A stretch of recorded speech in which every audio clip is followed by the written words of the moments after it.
there again. Well, let's go back to some of the basics. I made a drawing and colour DVD ages ago that stands as a foundation to my work. I'll take a little bit of that and add it to what I'm going to tell you now. It's nice to go back to just basic drawing at times, and I've got my stepson doing some drawing at the moment for his examinations. So I'm teaching him this method of what we call rub and scrub. It's a way to rub in the pencil for shading with your fingers and with a rubber, and it's best done with a very soft rubber or a putty rubber. And the idea is that you can smudge with your finger, you can make a very dirty edge of a rubber, and you can also use a clean edge. So you actually put a lot of pencil onto a piece of paper and rub it in with a rubber to make a mucky edge to actually draw with and smudge with and make a shiny surface, and keep clean edges for lifting out. So this is not cross-hatching or and the many other ways of shading that there are. This is the rub and scrub and shading with just the graphite of the pencil. With this drawing I'm going to be using a 2B, but 2B to 4B is fine. No, it's not wise to use a harder pencil because that doesn't smudge as well. So let's take a look at this composition I've been doing here with him. And I've deliberately chosen these items because they've got shine and surface to them and give us both transparency and reflection and different surfaces to try and get with this effect of the rub and scrub, which is ideally done with this technique of using a rubber. So if we look at the drawing that we've worked out, I'll explain how this is done, and I'll also show you some of that on the video from earlier and how we tend to measure things out in this particular case. So you see at the moment, here I've been demonstrating to the boy about ellipses, because a lot of this is about the eye level and ellipses, and the eye level on this is about here. So anything below here is an ellipse that we're looking down on, and the lower it comes, the lower the ellipse becomes, until it becomes an ellipse of the plate there. So it comes up, become more and more level and horizontal until it starts to go up above us, and here we get an ellipse looking up through that tube. It also gives us perspective as well, so the eye level will come down in perspective, gradually opening up like this as it does with the table there. And the way that I've done this drawing is to just delicately mark out with almost dots, dashes and lines where things are coming in space. And I'll show you that in this bit of film as well, how to look through a piece of card and measure up how things can be. In my case I tend to start with just working out where I want the composition to fit into the paper, and then I can work out even by using my fingers like that, although you'd find it easier probably with a frame cut out of card, how large the first object has to be. From that first object, everything else is then measured with the pencils I'm going to explain, bit by bit to fill the paper, and everything is relevant one thing to another. When we've got the basic marks, dots and dashes and angles, then we can gradually start to build up those shapes one by one to another correctly. As we've done with the paintings, as you've seen, we've put the right colours in the right tones, in the right places, in the right shapes. Here we're just dealing with the right shapes one to another at the right angles and forms, and then we start to look at the edges of these lines, which are so important. What we don't want to be doing is drawing tram lines around objects. We don't want to draw a single line which is totally insensitive to the actual edge. We are observing in a drawing. This is an observational study. So we're observing the tones and the shapes and the lines and the light. So when we start off doing this drawing before the shading, I was just demonstrating this little bit of rub and scrub here for Patrick, just to give him an idea, but we start off by then working at the edges of the objects, and we look at where there is a light and a dark, or a rough and a smooth, or a broken edge. And these lines have to be sensitive to what we're actually drawing about. There is no single one tram line around an object which will flatten everything. No amount of shading will make a bad drawing good. It's important that we have the correct shapes, forms first, and then that the lines are sensitive and about the edges that we're drawing, as we have here. That is about the edge I'm actually drawing there. It's a broken edge, light and dark, as I see it here from the light. Then when we come to shade, it will simply enhance those lines and we'll have a lot of form. Now to come down to that actual shading and the way it works, if I just demonstrate a little bit here before I go on to complete the drawing, and you'll see it done later. The actual shading of this type of work is that we can shade with the flat of the pencil, with the tip of the pencil. We can rub it with our finger like that and make it darker and darker. This isn't cross-hatching. Cross-hatching would be using little lines across each other. This is just a basic blocking and blending shading. And we can gradually build that up, blending it with the finger, or we can use this mucky piece of rubber, and there you can see where I've been using the pencil on the paper to make it much blacker, and you can actually rub and blend with that as well, and it can give you a lovely smooth shiny surface, especially better with a putty rubber, which tends to blend better, and you can soften it and make also the whole thing into a point if you want to get a sharp point to rub areas out. So this is a 2B, and I can go as dark as I want here. Look, I can go really dark there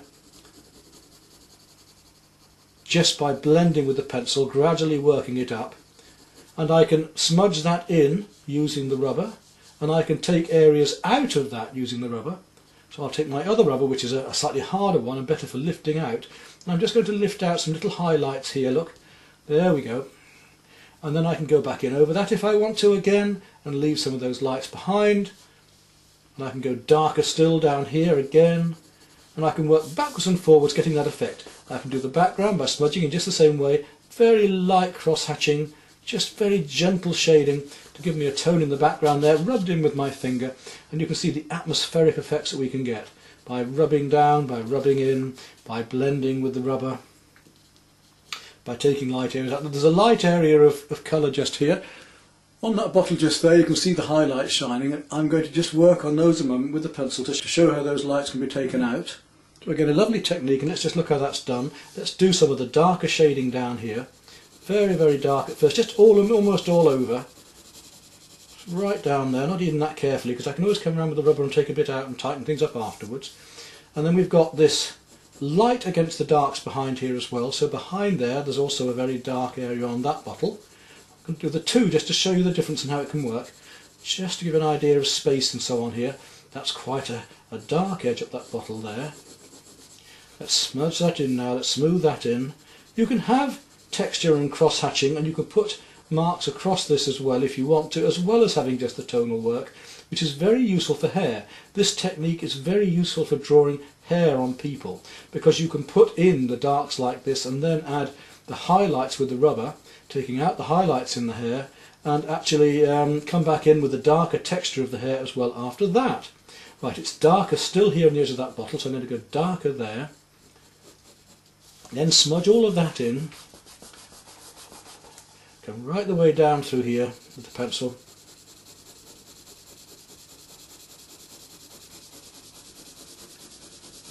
Fair bit of work to do just to get the paint on, if you like, just to get the pencil and the tones on. It gets dark down that area there.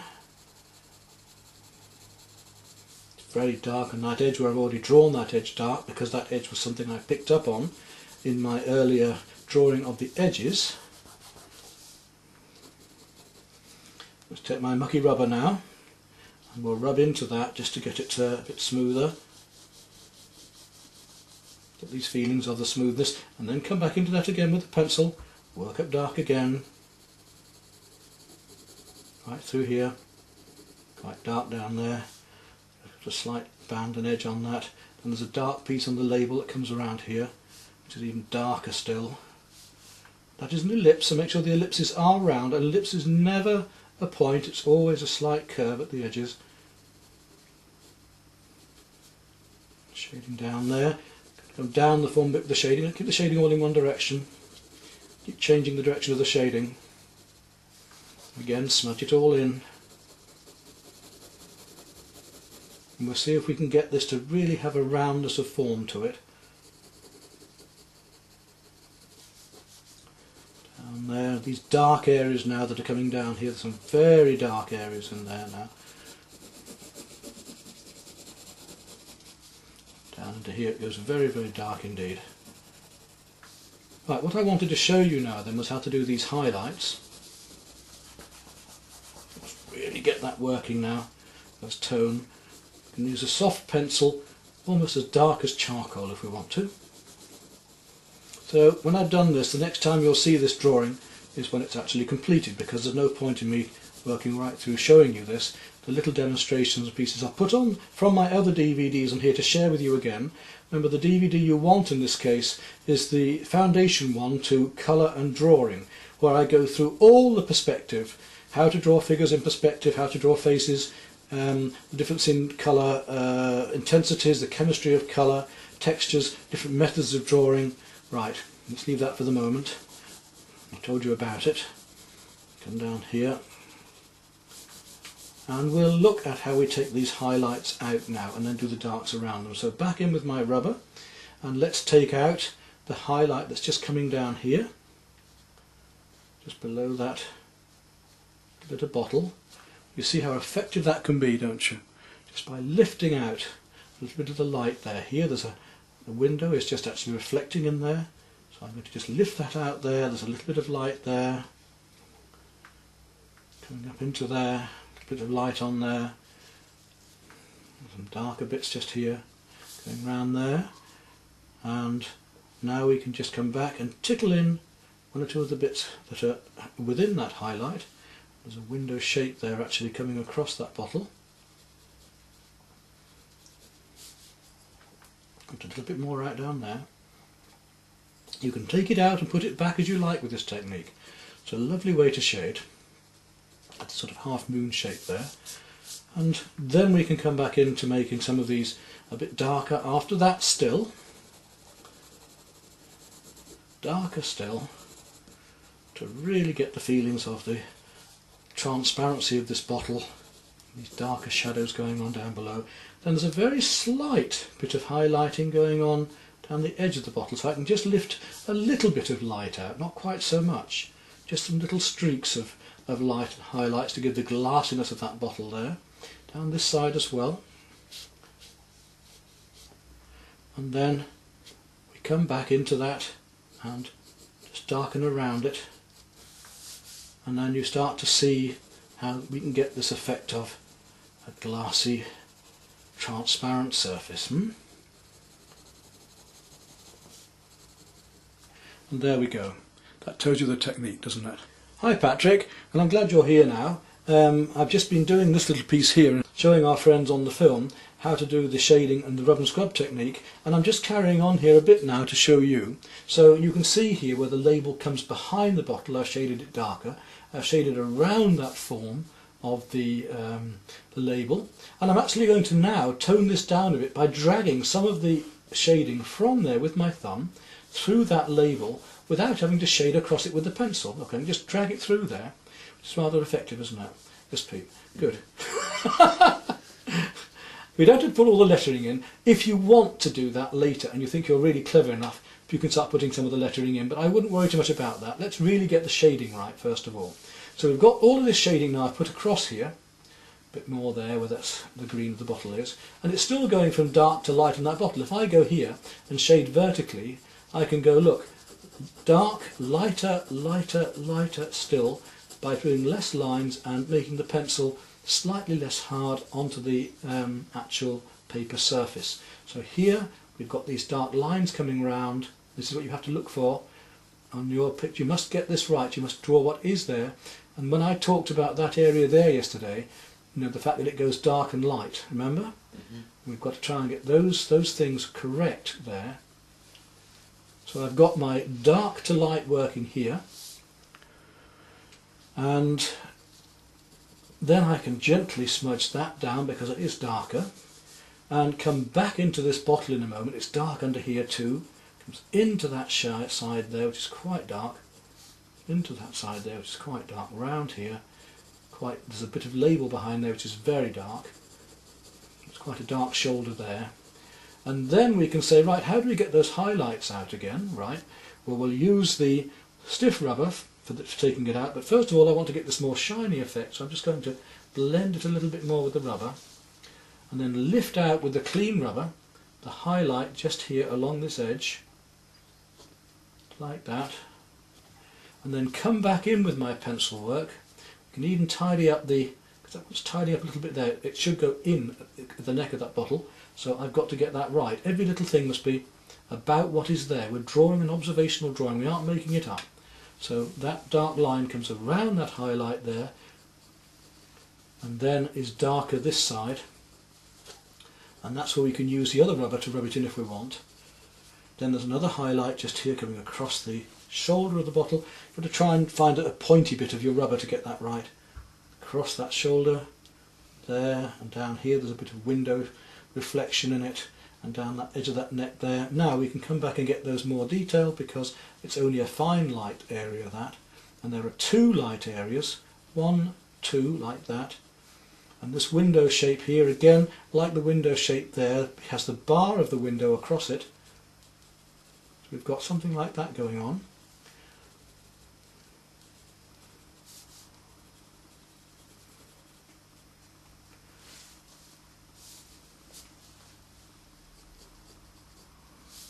And then this here we've just lightened up there too. And you can get the feeling now, darker in this, much darker just up there.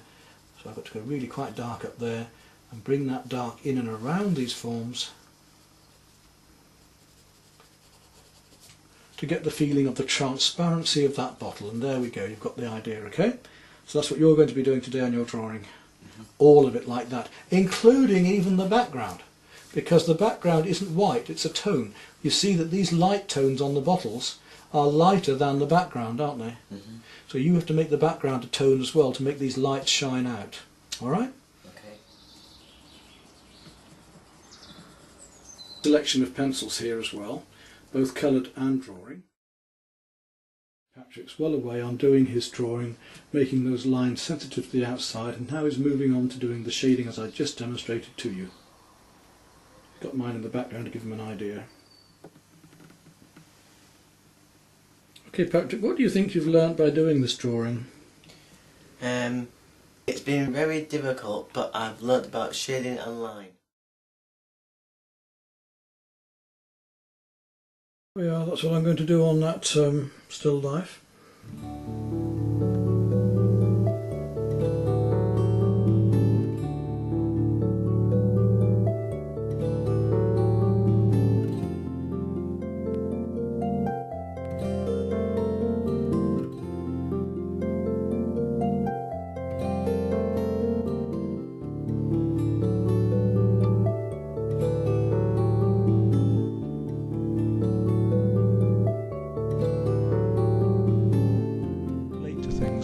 Let's now look at different examples and think also about the use of a sketch pad. You see here examples of these different ways of working, both by myself and by younger students in the past. And notice that even the simplest of subjects, maybe even just your studio, can make an interesting design and composition. This drawing has just been done with simple line, but notice how the edges of the objects are used sensitively, how the lines are very much about the objects, as in this drawing. They aren't just tram lines, the edges are always about the twig or the branch or the soil or the grass. Even with this one of a crab, you can see that there are dark areas and light areas at the edges of the drawing to show shadows, to show round and softer edges. Of course you can then tint a drawing with watercolour or watercolour pencils as well. One interesting rule is that no amount of good shading will make a bad linear drawing work. If your edges of objects are just tram lines and are flat, you will not be able to make the object look three-dimensional. You will not be able to shade it properly. You have to be aware of the edges before you even start to shade.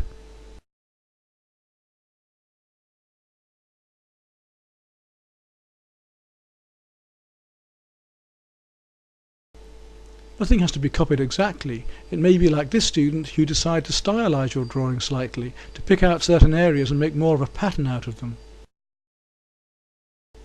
Nor does your drawing always have to stay to one shape in the paper. You can change your paper shape to any shape you want. You can play with perspective. You can look at unusual viewpoints, as I was doing here. These were studies done for much larger paintings later, of unusual angles and viewpoints of perspective. Here's a drawing in black felt tip, and then we're back to stick and ink again. Notice how both line, direction and texture are used here to go around the forms and across the forms. If we built just a white room with no shadows whatsoever, all we would see is white. We need shadow or colour to see. Here we have these lines made where the fish are hiding, the lionfish is hiding in the middle.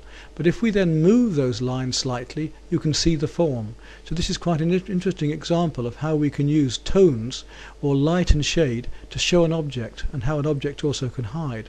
We can also use our drawing in decoration. Here with calligraphy, we've used coloured drawings to decorate this calligraphy. Then back to examples of this rub and scrub technique again, where we can either use charcoal or a soft pencil. We can blend that with our fingers or with a rubber afterwards and make a very shiny effect, especially good for hair or flesh, by rubbing over that. Even this drawing has been done in that way, by gently rubbing in the darks to make them very shiny and smooth. We've already seen this one where we showed the example of the bandstand in London. Now we can get a spatial effect. It's done slightly here, but not as much. When we look at colour next, we'll see there's a big difference between tone in monochrome or shading or just black and white and tone in colour. These studies are all in pencil and have been drawn as linear drawings and then the tonal areas worked up. This one the same. Although digital photography and computers now allows us far greater choice in what we add or take in a photograph, in art we can literally add or take away what we want.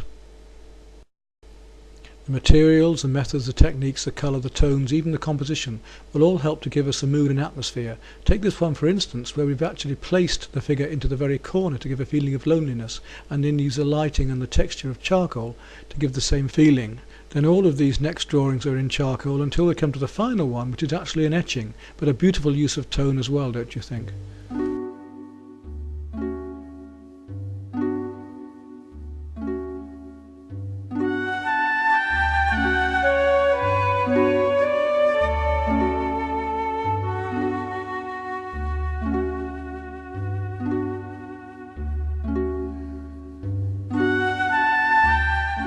Here's the sequence of events that we're going to try now to help you understand how you can use a simple cardboard frame and elastic bands to find the scale and composition that you first want.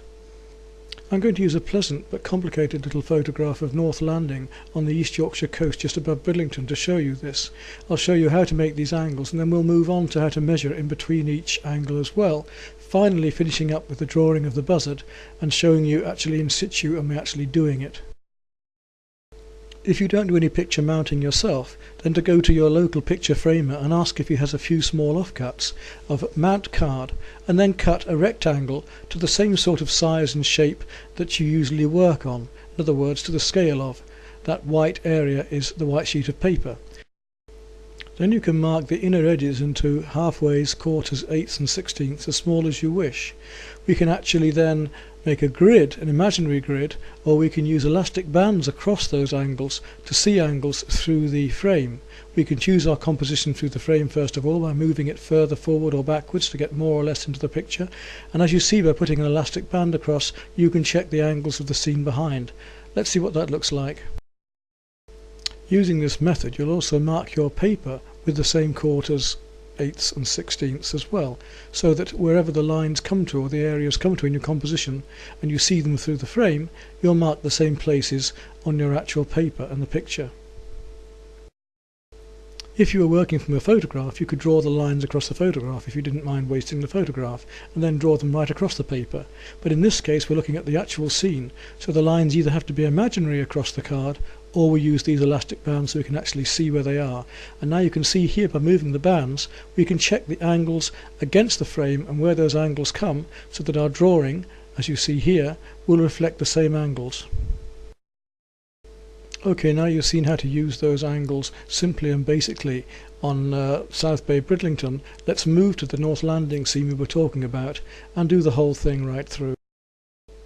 So first of all you choose the type of scene you want, then you can choose whether you want the paper to be horizontal or vertical, landscape or portrait, and you hold your picture frame in exactly the same way that you wish to see the painting done. In other words, in this case it's landscape, and by moving it closer towards us or further away we see more or less through it.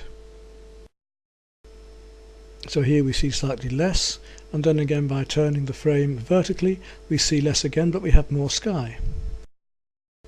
And so by using a combination of the elastic bands to find the angles and where things come, and using horizontals and verticals, the imaginary lines across from our quarters and eighths, we can mark on the paper where these various angles and marks come. So here's our horizontal and vertical marks, and then we'll add on the diagonals to give the salient and main points of our composition. You must remember that the first 2 or 3 marks we make dominate or guide the entire drawing, because once you've decided where those first 2 marks are, then all the proportions are worked from those first 2 marks across the whole rest of the painting. I'll show you that here. You must have seen artists on television or actually out working holding up pencils like I'm in the top left there and wonder what on earth they're doing. They're squinting with one eye and twisting this pencil or paintbrush around. Well, here's the composition we want to do. Here's the sort of drawing we want to finish up with. Now, how on earth do we get to that complicated standard? Well, you can see the lines that I'm using to find all of the salient and main points and angles here from my frame. And now for this trick of scaling with the pencil. You see I've got two trees at the top, and by holding my thumb lower down the pencil, holding my arm outstretched, it must be at arm's length. If you don't keep your pencil at arm's length, then the scale will change. If your arm is closer, the pencil will become larger. And as you see here, we can guess that the tree is the whole length of the pencil, and I can move my thumb up or down to get that. If I move the pencil across, keeping my thumb where it is and the arm outstretched, the other tree is half the distance of the pencil, so it's half the height of the first tree. Now, to move on to the illustration below, you'll see I've put the pencil across the three trees, and I can gauge how many trees I can fit into that pencil in distances, and it comes into the two halves. And so, using my cardboard cutout frame, I can choose where I want the first few points to come by the elastic bands and by the angles. I can choose where I want things to come in my painting. Then afterwards, once I've made those first couple of marks as I have here, I can start to measure out the angles, again using the frame but using my pencil as well as I am here, to judge both the angles and the distances between things. Using my pencil, I've discovered that halfway along the pencil length between the edge of the boat on the left and the boat on the right comes an angle along the side of one of the boats that I'll then draw in, and I can then measure the distance between where my thumb is and the end of the boat is, holding my arm out straight, like this. And again, it's halfway up the pencil again to the distance of the marks that I've made. So we're scaling things, as you can see here. It's all comparative to the first couple of marks we made. We know the distance of them, so we know the distance must be the same to all of the other things relevant to those first two marks. And we can gradually build our picture up, piece by piece, angle by angle, everything being relevant to the first few marks. If those first few marks are correct, then all of the rest of the picture will be as well, as long as we measure each thing relevant one to another. But don't worry if this seemed very complicated and you don't quite understand. You can come back to this later. Well, how do we go about drawing such a complicated thing? I think one of the easiest ways to explain this is to look at some of the demonstrations I've already done, showing using the scale of a frame, a cardboard frame like this, where I've used the elastic bands and divided the frame into quarters and eighths and sixteenths. I've done the same with the edge of the paper, and we can use elastic bands across it as well, so that you can gauge the angles of things. This one I've already set up to the bird here, and here's a quick shot of what it looks like through it.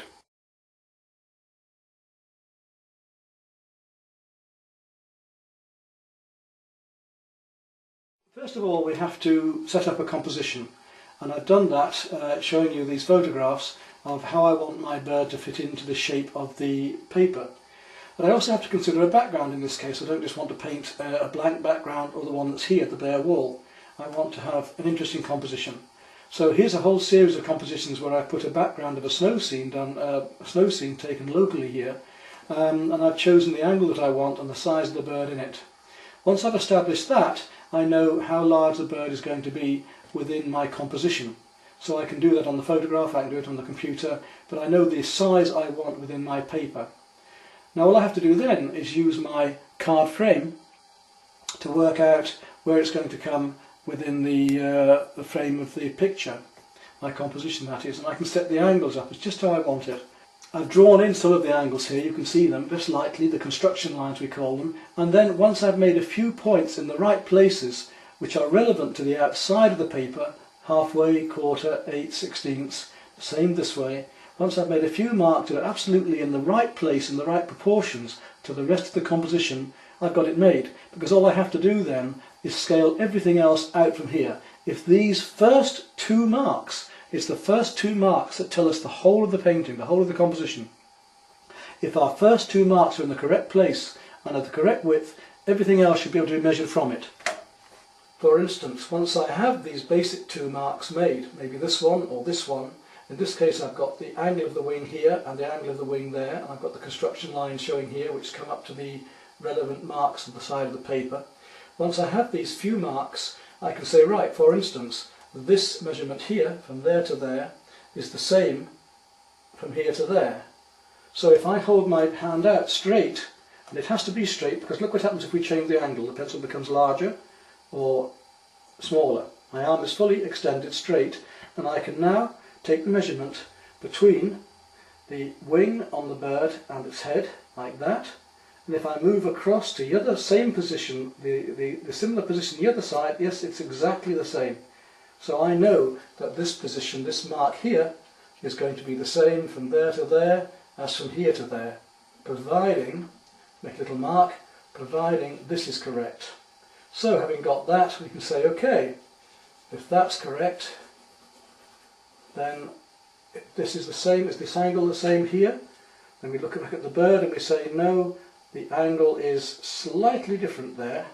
It's that angle there, but it's that angle there. So we have to change that angle slightly on that one.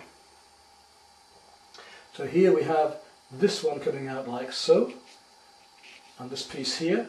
Then we can take the measurement, the distance from here to there, let's say. Is it the same as the neck? So we measure the distance between the neck and the wing, and we come across to the neck, and yes, it's about the same situation. So this is the same as this. So there's where our mark should be. We make a mark.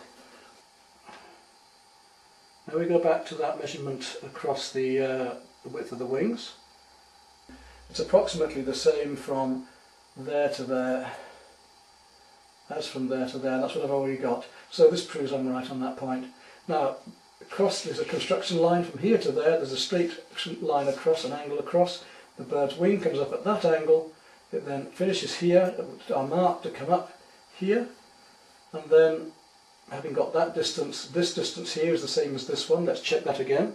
So on the bird here, we move the pencil tip to the edge of the wing and we put it here then, and it's the same, yes. So this distance is the same from there to there as there to there.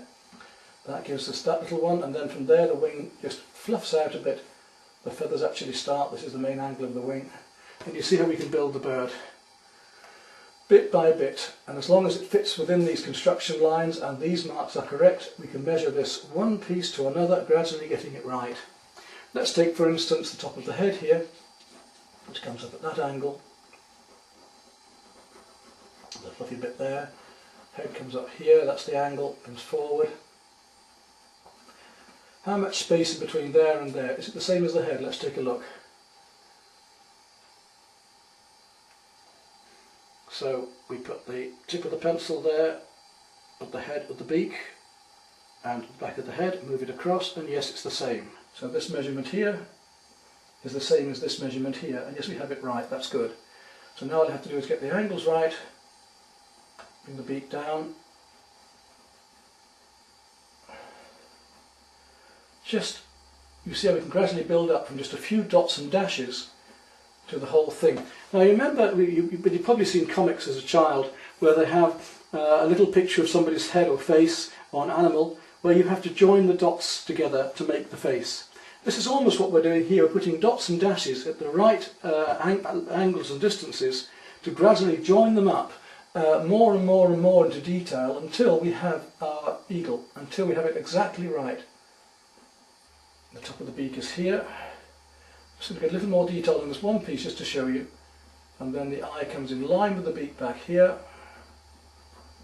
Beak comes underneath slightly, down there at an angle, and you start to see how we can easily get a very complicated piece of drawing right doing it this way.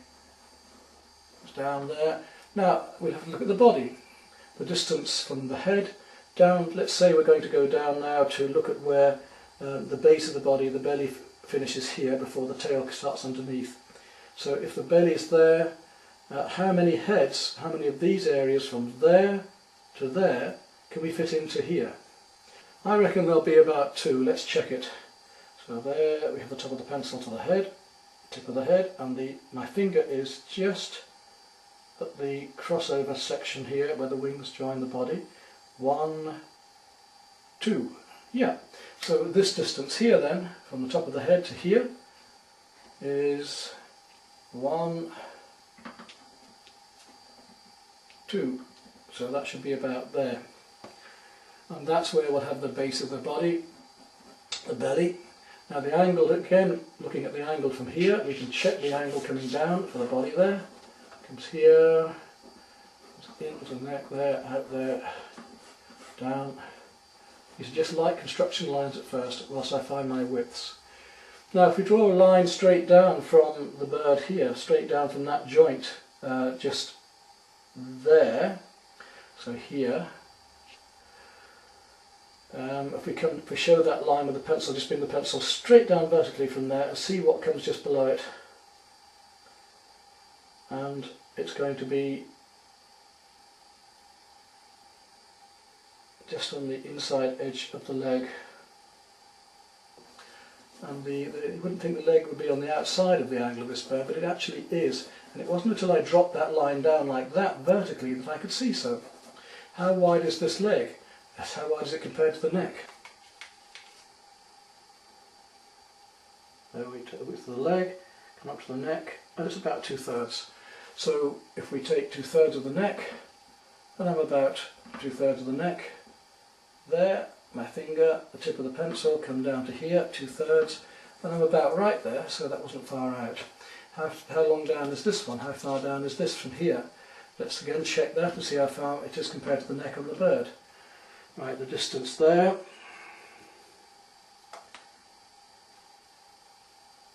Put the pencil just down where the fluff finishes, the feather finishes on the leg.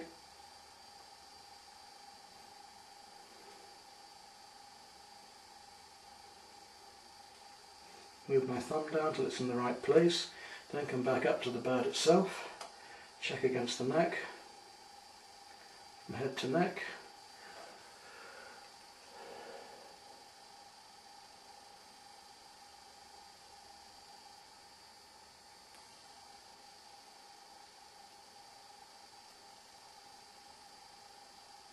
And again it's about 2/3 here, so from there to there 2/3. 2/3 from there to there, and that's the area. So you see how we can just make marks, dots and dashes, marks and lines in the right places, and once I've got all these proportions, these basic dots and dashes all in the right places, then I can come back and start to do very detailed or more correct drawing. So it's just a way of building things up by measuring with the finger and thumb and pencil at the various angles and distances, and we can use our frame as well to do just the same thing. And through this we can see the bird behind and get the angles in just the same way. In that case there's the angle of the wing with the yellow band top left, you see. So let's recap finally. You can see now that I've got my basic drawing of the bird done, and it isn't very basic. I could paint within that and just rely on my painting techniques completely, but I have to do a little bit more work into this now in more detail. So when we start off, we've got two choices. We can either look at the bird through the frame and get our composition that way, and the angles, and work out where it wants to be in our paper, or we can go on the computer and use the photographs, and we can move the bird around into the scene that we want to get the composition we want, and then measure off that. So we have two ways. We can just work directly from the actual thing and use the frame and the measurements on the frame and the paper, or we can work on the computer and move photographs together and make a composite of it. Anyway, now I'm ready to go on, having got all my basics of this drawing, the proportions right, to do more detail ready for my painting on top, because in this case I want a very photographic, more representational painting, although I'm going to use a lot of different watercolour techniques in it to give you the demonstration. So next I'm going to take away my construction lines because they're no longer needed. That's all these rough marks I've made and angles just to see where things are on the paper. Don't rub too hard because watercolour paper has a special surface to it which you don't want to roughen up too much. To keep it fairly smooth. Just put your pencil on lightly in watercolour always, unless you want the pencil to really show through, of course.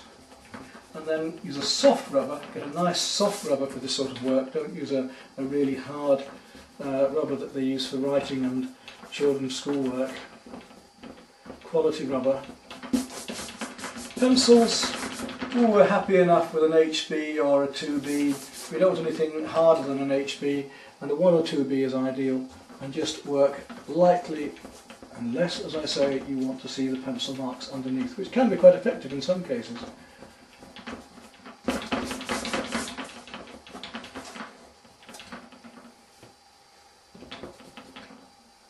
Get rid of all these marks that I really don't want. Just feeling my way around the bird itself. Now when it comes down to the actual drawing and detail, remember that edges are not just tram lines, edges are about the object that you're painting. So if you've got a very soft fluffy edge, if you've got a very dark line, or if you've got a light more broken edge, then that's what you're meant to be working about here. So for instance, on the foot of the buzzard, here I've got quite a light broken line coming down, which is really formed by these little scales coming around the leg, and you don't see an actual tram line around the edge of this foot until you come down to the claw here,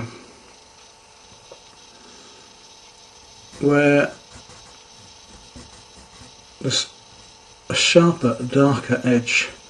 It's still fairly soft, and on this claw a little different. It's softer still, with a dark piece just at the tip of the claw, and then coming down lighter again, and a slightly broken edge coming up this toe with lighter marks coming around.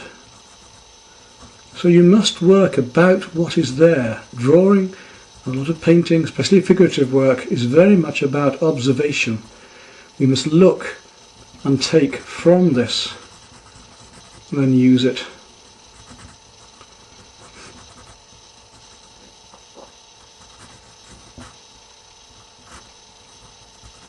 You see, I've sharpened the pencil fairly well here. There's no point in having a very short lead, a little stubby pencil. I want a fairly long lead to work with. You can sharpen your pencil on glass paper, first of all with a craft knife, and then finish off with a bit of sandpaper just to get a really sharp point, rather than have to use a knife all the time and maybe break it off. So once you've carved yourself a nice point to the pencil, then you can use a bit of sandpaper or glass paper. Now coming up to here where the feathers are, these are very broken. The edge are little feathers coming down in a broken texture. I'm going to put the colours and tones in with paint, so I'm only really just establishing my very dark areas and some of the textures against those. Now I know where they're going. Of course I can be a little bit more heavy-handed with them and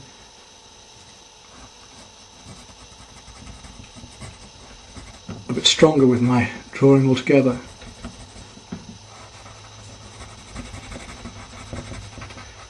So feel the marks, feel the edges of objects to find your way around the drawing. Come back to the head,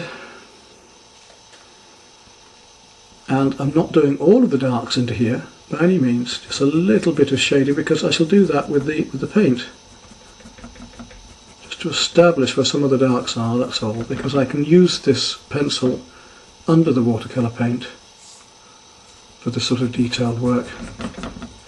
And here again it's a broken edge as the fluffy bits of feather come out. And establish just where the forms are and some of the darks are. This will also aid me in my painting, so I'll know where things are when I come to paint.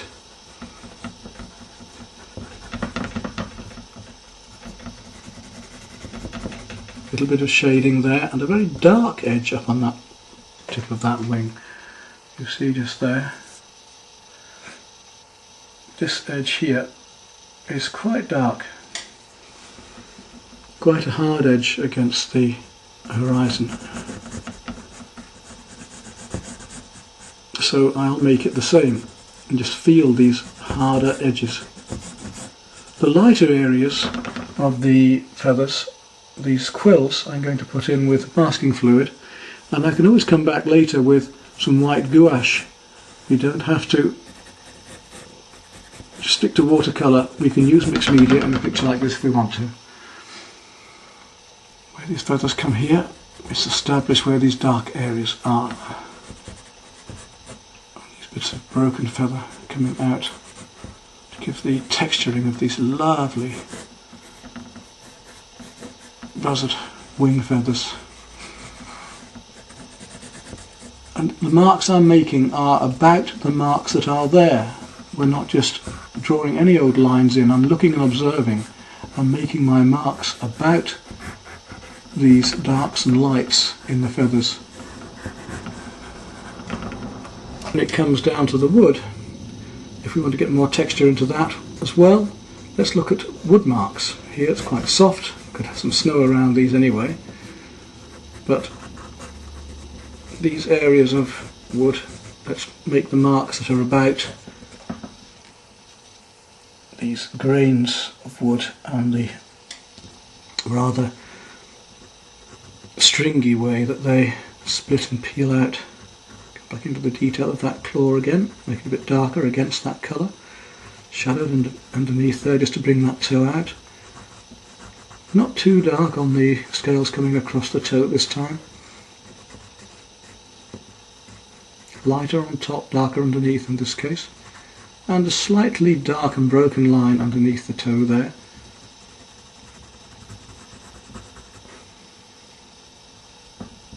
And as I say, this will link in with our watercolour paint anyway, so no worry about the tones here.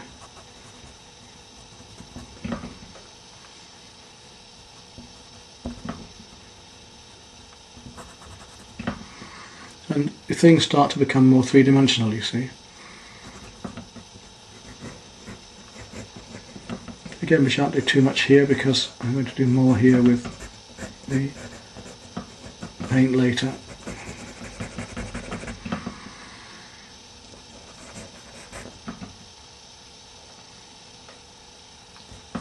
So you can see how we can work it up. Now I'll carry on with the drawing and show you it later on.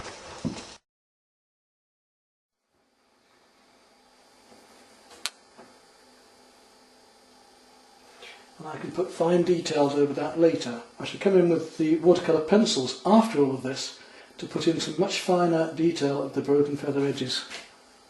This is just to give you an idea of the technique. Out some of these colours.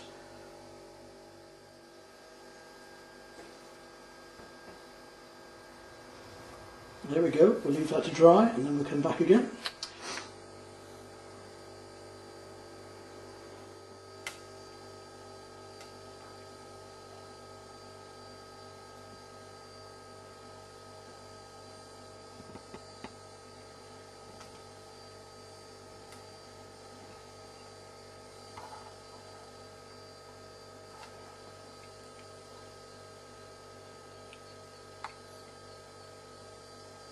Any technique we want to get the effects we need.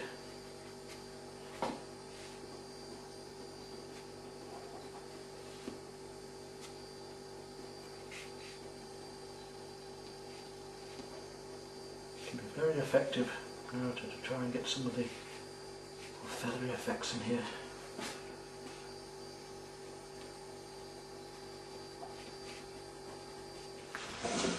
Okay, we'll have a go at the sky.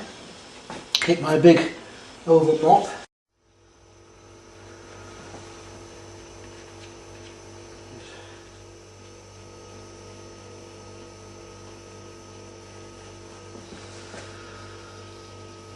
There, I think, keep saying that, but there, I think we're there.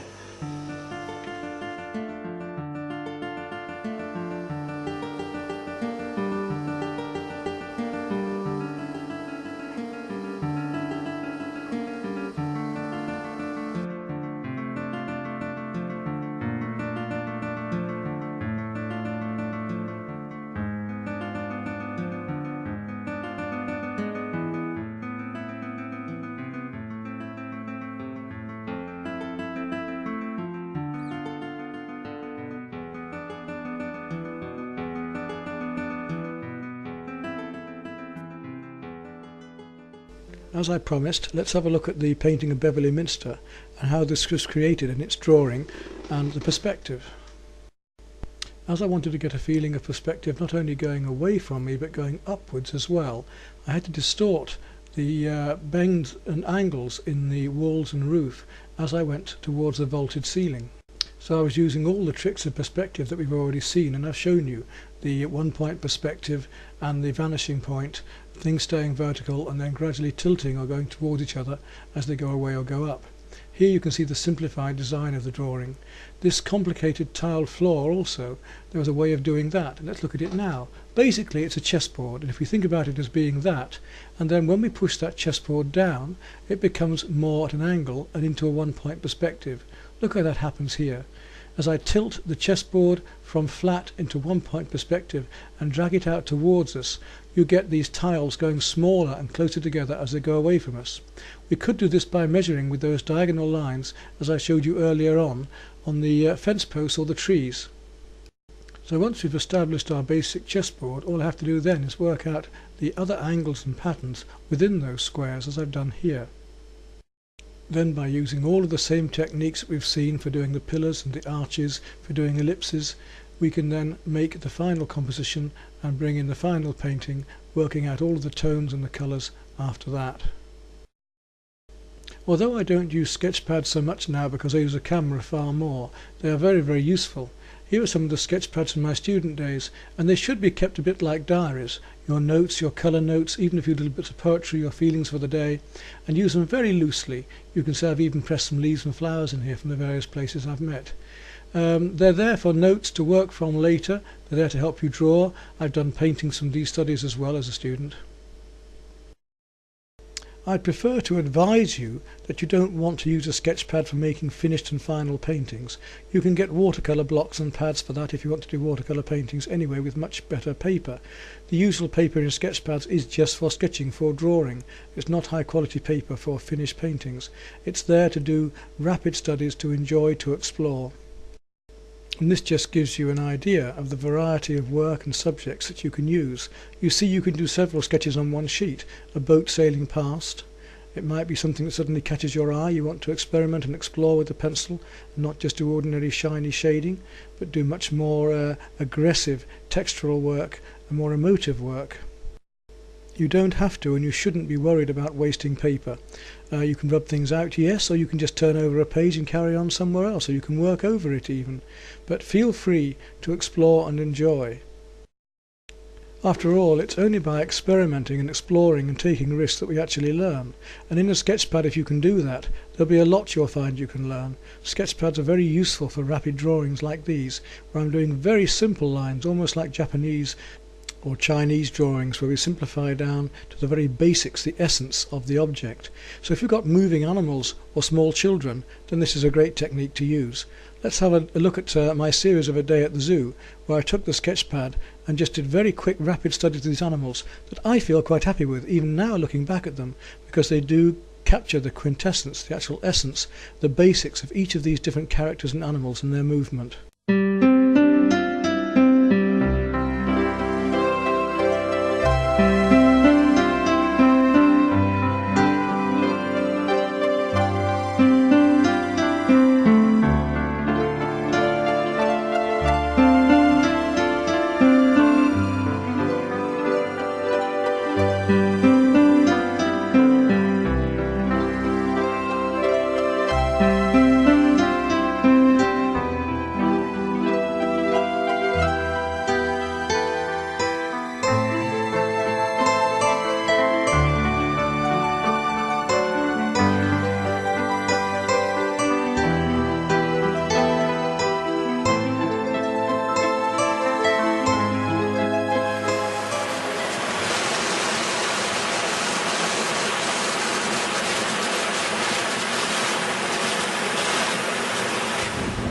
Here we are in what seems like a perfect spot to a little mixed media charcoal pencil, coloured pencil drawing.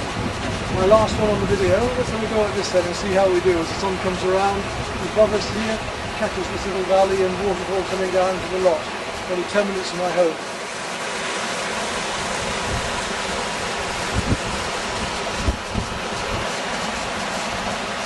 And we have with us our selection of charcoal, pastel pencils, coloured pencils and ordinary sketching and drawing pencils.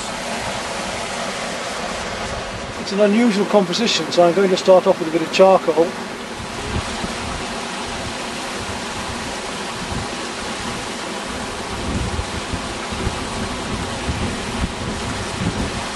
That's where I'm going to work within.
Cascade here.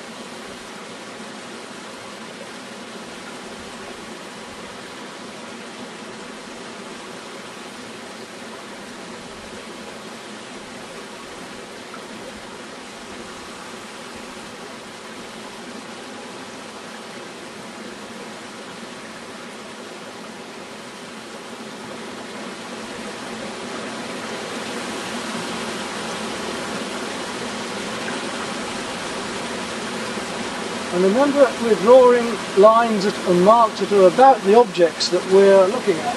So these leaves of ivy coming in here, we're drawing about these shapes. Not exactly at the moment, but I want a very loose drawing.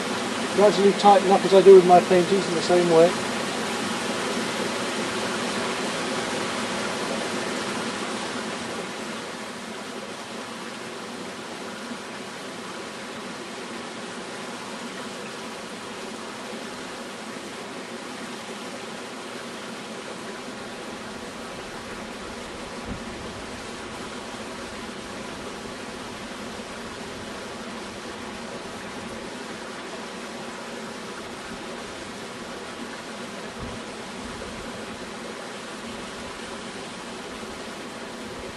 Got our basic composition already.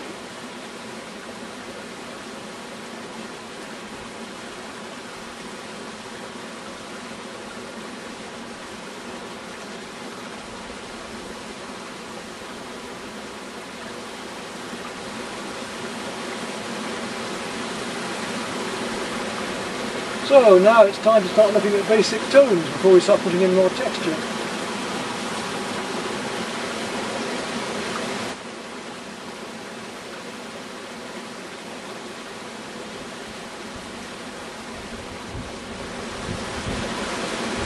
Side, drop with my fingers.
I'm drawing actually the darks in between at the moment.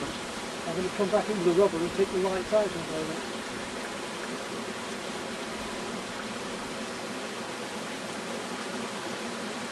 Some darks remain where they are.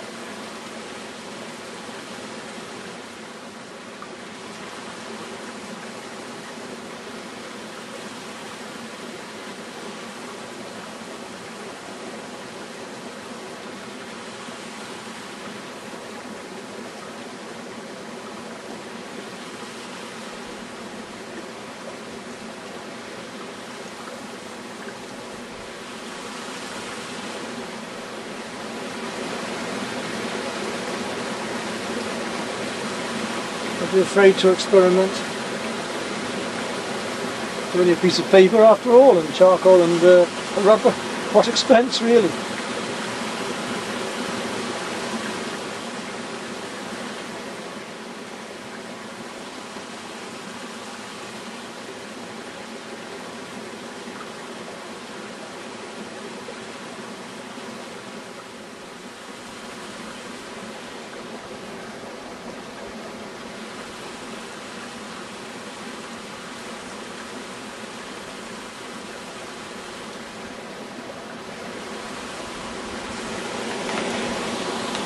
We'll add more colour to it now. Gradually tint in with just a few colours, just tinting, literally tinting, not too much. Just a bit more of an effective light for the drawing.